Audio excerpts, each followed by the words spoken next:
Have you ever stared at a number and felt it was laughing at you? It was a rainy Tuesday in Seattle, one of those bone-deep gray days where even the streetlights looked tired. I had just logged into the company's payroll portal to double-check a minor expense reimbursement when the number hit me like a brick to the chest. My salary, after 12 years of loyalty, 14-hour workdays, and missed holidays, had been slashed by 27%. No warning. No explanation, just a new reality staring back at me in black and white. I scrolled down 3 times, thinking it had to be a glitch. I even refreshed the page, like somehow the system would suddenly apologize and fix itself. It didn't. My throat tightened. My hands trembled. I grabbed the printout and marched up 3 floors to the executive wing, my heels clicking against the tile with more anger than rhythm. Garrett Lowell, the new CEO, sat behind a sleek glass desk, laughing at something on his phone while sipping a $7 latte the intern probably fetched for him. He looked up at me the way someone might glance at a waiter delivering the wrong meal. "Olivia," he said, tone casual, smile empty. "Something on your mind?" I handed him the paper. "Can you explain this?" He barely glanced at it before leaning back in his leather chair. "Ah, yes. That's part of the new compensation restructuring. Nothing personal, just aligning things with market standards." "I wasn't consulted," I said, keeping my voice even. "This is nearly a third of my income." "If it's not working for you," he said, standing to straighten his cufflinks, "you're always free to leave." That was the moment it stopped being confusing. It was crystal clear now. This wasn't a mistake. It was a message. I walked out of his office in a daze. 12 years. 12 years of being the first in, last out, the one who stayed through client meltdowns, who ran entire projects solo when budgets were cut mid-cycle. I wasn't flashy. I didn't play politics. But I delivered. And for a long time that had been enough. Until now, back at my desk, I pulled open the bottom drawer and reached past old project notebooks and thank you cards from clients. My fingers touched smooth black lacquer, the fountain pen my father gave me the year before he died. He had been forced out too. 30 years at a manufacturing firm, only to be downsized 1 week before retirement. I remembered the night he came home, sat at the kitchen table without touching his food, and whispered, "I gave them everything." That night I had made a silent promise. No one would ever take that much from me and walk away clean. I held the pen tight in my hand now, the metal warm, from memory. Not this time. Not this woman. Not this ending. The decay wasn't sudden. That's what made it worse. It was subtle, methodical, almost polite. It began the following week. When I walked into the Monday morning strategy meeting, a meeting I had led for over 5 years, and found my name missing from the printed agenda. Tyler Griggs, the so-called strategic consultant recently brought in, was now listed as the facilitator. I wasn't even on the schedule. No one made eye contact when I took a seat near the back. No one asked for my input. The next day, I received a company-wide memo outlining department role updates. My name didn't appear once. On Wednesday, the CTO forwarded a client issue that fell squarely in my domain to someone I had once trained fresh out of grad school. She replied with a cheery, "Thanks, I'll handle it," and CC'd Tyler. Not me. By Friday, I found myself moved from my sunlit corner office to a desk jammed between 2 interns near the copier. My nameplate was gone. My new workspace had a flickering overhead light that buzzed just enough to make you question your sanity. No one said it out loud, but the message rang clear. You don't belong here anymore. But they wouldn't fire me. No, that would mean severance, legal risk, bad optics. They wanted me to do the dirty work myself, to pack up quietly and vanish without fanfare. I didn't. I showed up every day, 10 minutes early like I always had. I triple-checked every client deliverable. I responded to every email with my usual precision and grace, not because I believed it would save me, but because it reminded me that I still held control over something. even if it was just my own standard of integrity. Still, the air around me thickened. Colleagues I had coached for years started avoiding me in the halls.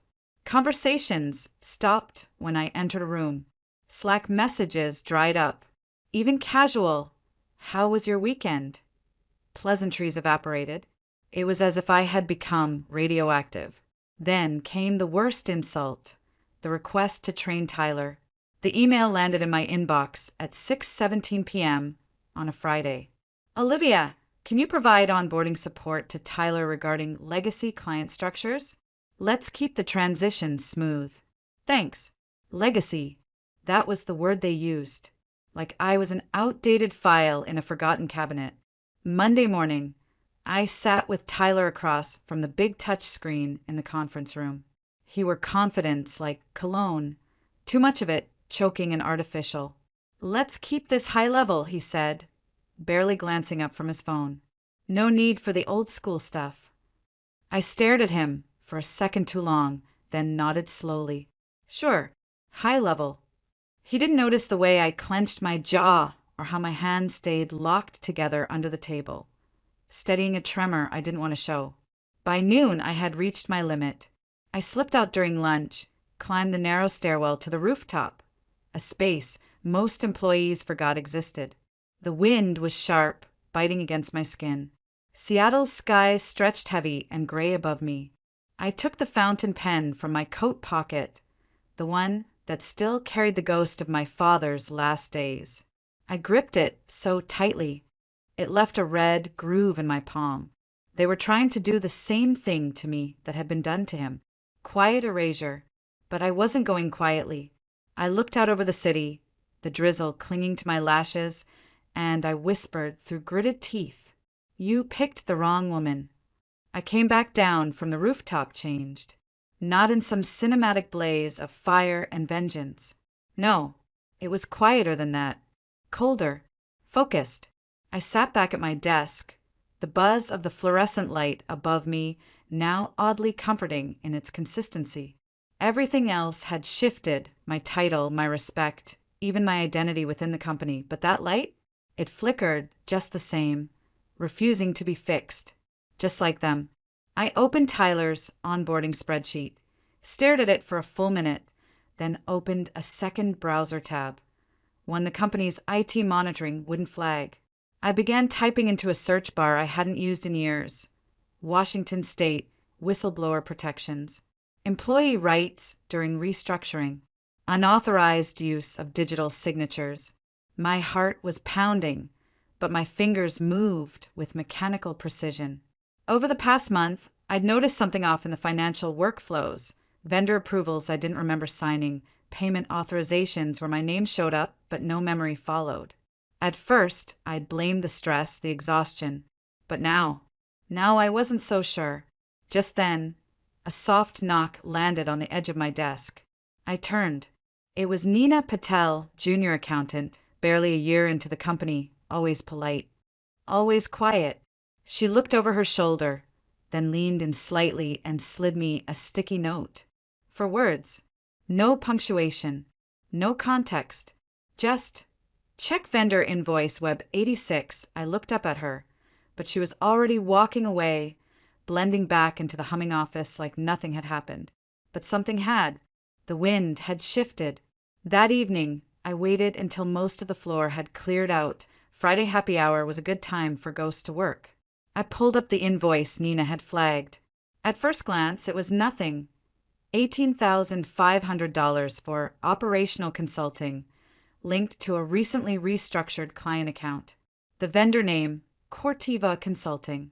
I didn't recognize it, but at the bottom of the invoice in sleek digital script was my name.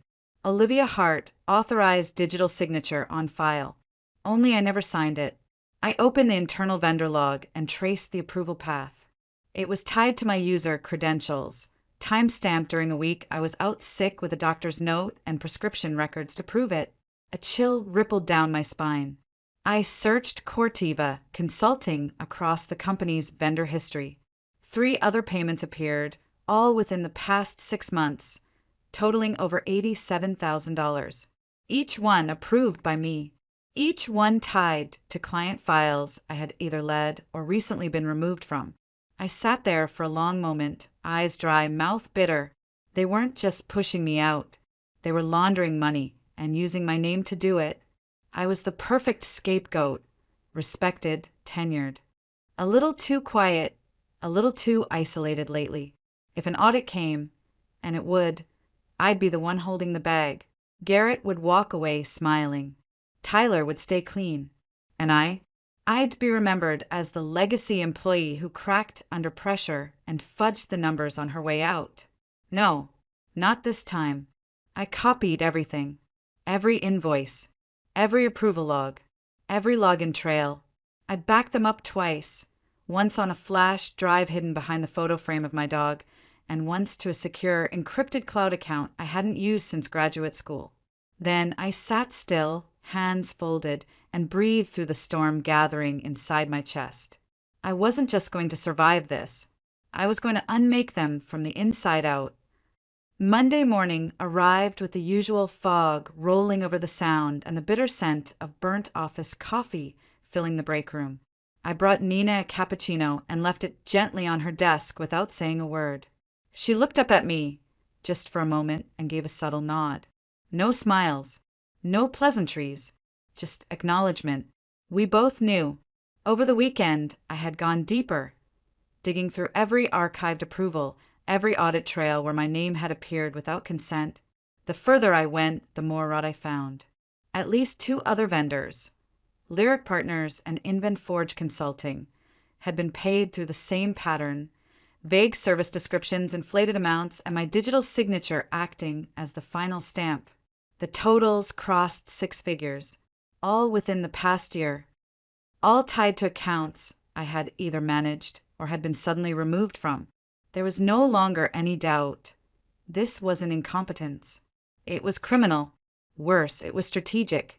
I met with a labor attorney that afternoon. Her name was Marcia Delgado, sharp as a scalpel, calm as still water. She didn't flinch when I laid out my evidence, just tapped her fingers against her notepad as she listened. After I walked her through the final forged invoice, she looked me dead in the eye and said, "They're laundering funds under your profile. That's not just unethical, it's prosecutable." I didn't speak. I just nodded. Marcia leaned in slightly. "Don't confront them. Not yet. Let them think they're winning. The more confident they get, the sloppier they'll become." It wasn't what I wanted to hear, but it was what I needed to. So I smiled in meetings, trained Tyler like a dutiful employee, nodded politely when Garrett tossed me fake compliments in passing. I let them think I was defeated, tired, too small to matter. But behind the curtain, I was tracking every move. That week, Tyler forwarded me a vendor document that looked oddly familiar. I checked the footer and found an IP address from an unsecured network. When I ran a trace, it linked to a residential IP registered under Landon Griggs, his college roommate, according to a LinkedIn post from 2011. A second ghost vendor. Another connection. The final blow came 3 days later, in the form of a misfired email. Tyler meant to send it to Garrett. Instead, it landed in my inbox. Subject: covering our tracks body. Just make sure Olivia doesn't get wind of the Cortiva numbers. We'll push her out before audit season. She's emotional. She'll walk. Keep it smooth. I stared at the screen, heart pounding in my ears. I didn't react. Didn't forward it. Didn't scream. I printed it. Then I printed everything else. A 62-page report, color-coded, cross-referenced, and tabbed. Invoices, login logs, internal approval trails, emails, even backup screenshots with time metadata.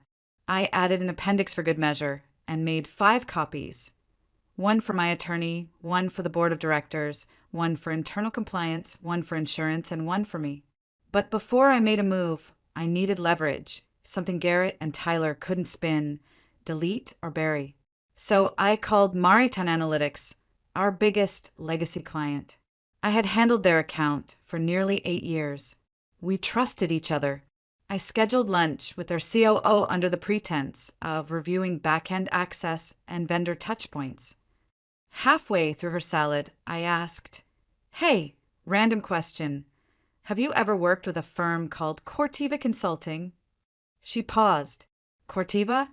No. Doesn't ring a bell. Why?" I smiled. "Probably nothing. Just cleaning up some old files." That night, I received a voicemail from her direct line. Her voice was calm but laced with concern. "Olivia, we just checked something. That vendor you mentioned, it showed up on one of our cross-billed expense reports. If there's anything you think we should know, we're all ears. And just so you know, our loyalty's with you. Always has been." That was it. The crack in the dam. The beginning of the end. The following morning, I woke before my alarm. No dread. No panic. Just clarity. The kind of calm that only arrives after the storm inside you has already passed. I dressed simply, gray blazer, black slacks, no frills. Not to make a statement, just to feel like steel. I arrived at the office at 7:48 a.m., 22 minutes before the meeting I had quietly requested through the executive assistant. She hadn't even asked why. She just replied, "Confirmed. Conference room D. 9 a.m. Perfect." At 8:58, I was already seated at the long glass table, a slim black folder in front of me. I didn't bring my laptop. I wouldn't need it. One by one, they filed in CFO, head of compliance, legal counsel, 2 board members via video call. Garrett walked in last, wearing a smirk like he was about to breeze through a performance review, not walk into a minefield. He pulled out his chair across from me and said smoothly, "Olivia, we weren't expecting anything formal today." I returned his gaze without blinking. "I know, but after reviewing the latest vendor filings, I thought we should clarify a few things." I opened the folder and turned it toward him, sliding it across the table with deliberate ease. Silence fell as they began reading. The CFO's brow furrowed by page 2. By page 6, one of the board members on Zoom leaned into the camera and said, "Can you scroll down? I want to see the audit trail." I kept my voice steady. "The documents in front of you include fraudulent invoices tied to vendors that never went through the standard approval process, all bearing my digital signature. Signatures I did not authorize. You'll also find logs that show internal actors bypass compliance systems, leveraging my credentials to rubber stamp payments totaling over $140,000. If I hadn't caught this, your upcoming audit would have flagged me as the primary violator. I assume that was the plan." Garrett opened his mouth, but before he could speak, the head of legal raised a hand. "Don't." He turned to me. "Have you shared this outside the company?" I nodded once. "My attorney has the full packet. I've also spoken with Mariton Analytics, who confirmed they never authorized work from Cortiva Consulting, despite their name appearing on expense reports." The CFO swore under his breath. The temperature in the room shifted. Just like that, I was no longer the problem. I was the liability they hadn't accounted for and the whistleblower protected by law. An older woman on the board, sharp-eyed and unflinching, asked quietly, "How long have you known?" I met her gaze. "Since invoice 1186. She nodded, as if that explained everything. Legal counsel stood. "This meeting is adjourned. Effective immediately, we'll begin an internal investigation. Olivia, you're advised not to speak with external parties until compliance completes their review." "I understand," I said calmly. I closed the folder, slipped my father's fountain pen into my pocket, and stood. As I passed Tyler's desk on the way out, he looked up, confused by the flurry of Slack pings and email flags that had begun flooding his screen. He wouldn't be confused for long. By the time I reached my desk, the building felt different. Doors that were usually open were shut. HR was huddled in the break room. Conversations halted as I walked by. The tension in the air was so thick it had weight, like thunderclouds right before the downpour. I didn't gloat. I didn't rush. I answered emails like it was any other Tuesday. But waiting in my inbox marked urgent was a message from the board chair's assistant. Subject, meeting request. Body, the chair would like to speak with you privately this afternoon. Please confirm availability. I clicked reply. One word, confirmed. Then I sat very, very still and exhaled. The call came at 4 p.m. sharp. Raymond Walsh, board chair of Argent Edge Financial Systems, was a man known for being measured. Precise. His voice on the line felt like cold granite. Solid, composed, but not without a certain gravity that told you he'd seen storms before. "Olivia," he said, "what you presented this morning was both impressive and deeply disturbing." I waited. "We've opened a formal investigation. Effective immediately, Garrett Lowell has been placed on administrative leave. Tyler Griggs as well. You did the right thing bringing this to us when you did." There was a pause, then a shift, his tone softer, almost human. "We recognize this has put you in an incredibly difficult position. So I'll ask you plainly, what do you want, Olivia, from us?" It was the first time anyone at that level had asked me that. Not what I could give, not how much more I could take, but what I wanted. I took a breath. "I want my name cleared. Formally. In writing. Done. I want full transparency in the investigation. And I want it acknowledged that my digital signature was used fraudulently, that my career was nearly destroyed by an internal system that protected predators and punished silence." He didn't hesitate. "Also done. But I wasn't finished. I want you to understand something," I continued. "This didn't happen just because of one unethical man. It happened because the culture here allowed it. It rewarded him, protected him, and tried to erase people like me the second we stopped being convenient." There was a long silence, the kind that doesn't ask for more words, just absorbs them. Finally, Raymond said quietly, "Understood. And Olivia, for what it's worth, I'm sorry. It wasn't worth much, but it was something." 2 days later, the company issued an internal memo. Effective immediately, CEO Garrett Lowell has stepped down for personal reasons. A full audit of vendor contracts from the past 2 years is underway. New whistleblower protections have been implemented company-wide. Tyler's name vanished from the employee directory. His desk was cleared out before noon. I didn't say a word, but my inbox did. Messages flooded in, some from junior analysts I barely knew, others from team leads who hadn't spoken to me in weeks. They all started the same way. "Thank you. I wish I had said something. You have no idea what this meant to us." But the most unexpected message came from Mariton Analytics. Subject, Career Opportunities Body. "Olivia, we were beyond impressed with your professionalism and integrity. If you ever consider a move, we'd love to speak with you." I stared at that email for a long time. I wasn't planning to leave right away. Not yet. I wanted to see the fallout fully unfold. But something had shifted. A seed had been planted. A week later, I was invited back to the executive floor, not as an employee under review, but as a potential advisor. They wanted me to help rebuild trust with clients, to consult on reforming internal compliance systems. I declined, politely, firmly. They had tried to replace me, and now, without me, they were scrambling to hold the foundation together. But I didn't need their titles. I didn't need their apologies. I had reclaimed something far more powerful, my voice. On my final day, I passed by Garrett's empty office. The blinds were drawn, the chair pushed back like someone had left in a hurry.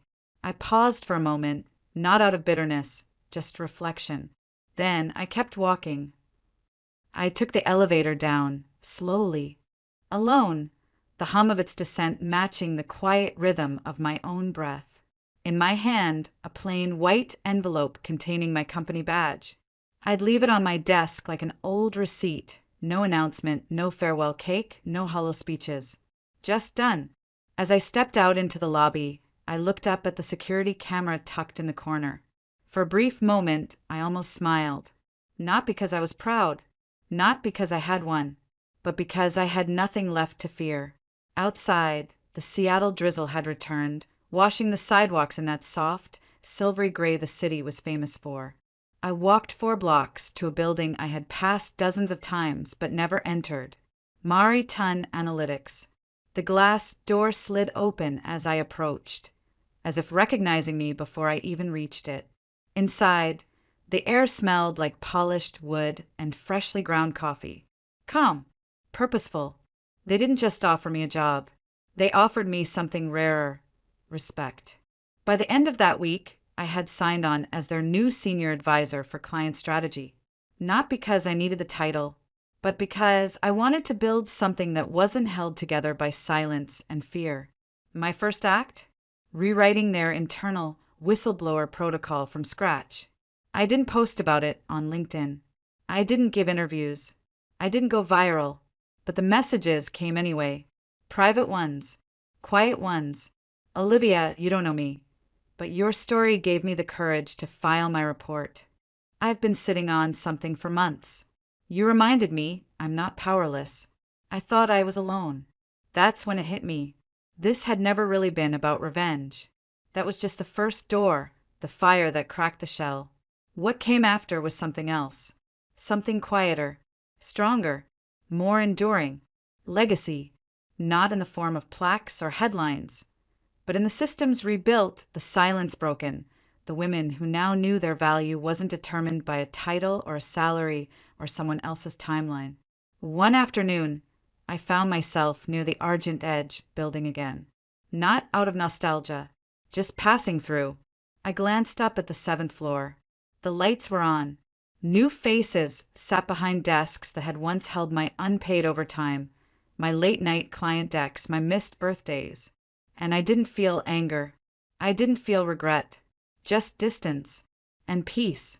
There's a kind of closure that doesn't need applause. It doesn't scream. It doesn't demand. It simply is. The quiet knowing that you told the truth and you were heard. That you didn't burn their bridges. You just lit your own path. And maybe that's what scared them the most. Not the evidence. Not the board meeting. Not even the fallout. But the stillness of a woman who refused to be erased. The unshakable calm of someone who didn't fight with fists. She fought with preparation, patience, and precision. And then she walked away, on her own terms, free, respected, whole.